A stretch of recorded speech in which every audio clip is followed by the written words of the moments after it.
Hi friends, good morning. ఈ మహాభారతంలో భాగంగా నేను చెప్తున్నాను కదా, నాకు తెలిసిన కొన్ని విషయాలు మాత్రమే. అయితే good morning all of you my friends.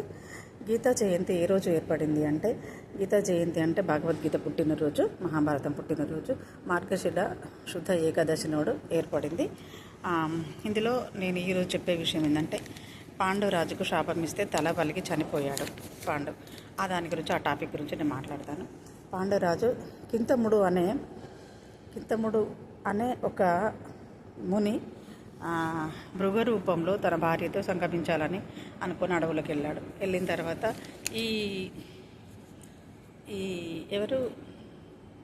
ఈ పాండురాజు కుంతిని తీసుకొని అలా రెండో భార్యను మాద్రిని తీసుకొని వేటకెళ్తాడు. వేటకెళ్ళిన తర్వాత అక్కడ చప్పుడు వస్తుంది.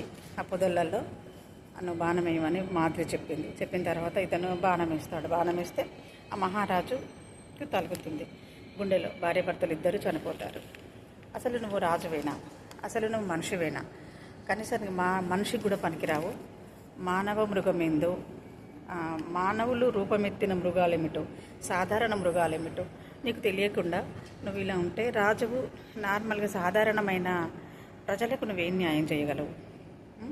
నువ్వు అసలు బతకడానికే అర్హత లేదు. నువ్వు ఇంత పిచ్చివాడివా?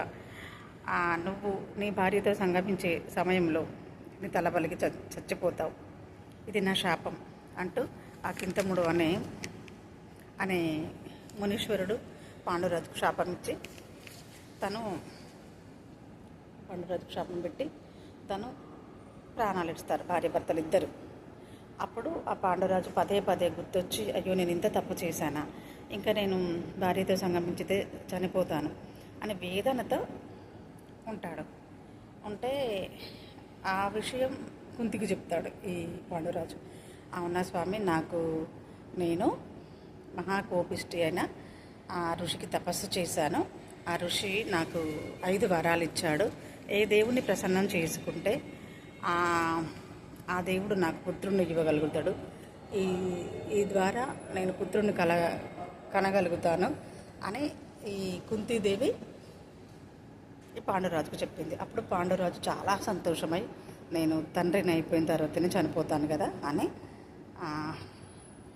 ఇంకా అప్పుడు యమధర్మరాజును మంత్రం చదివితే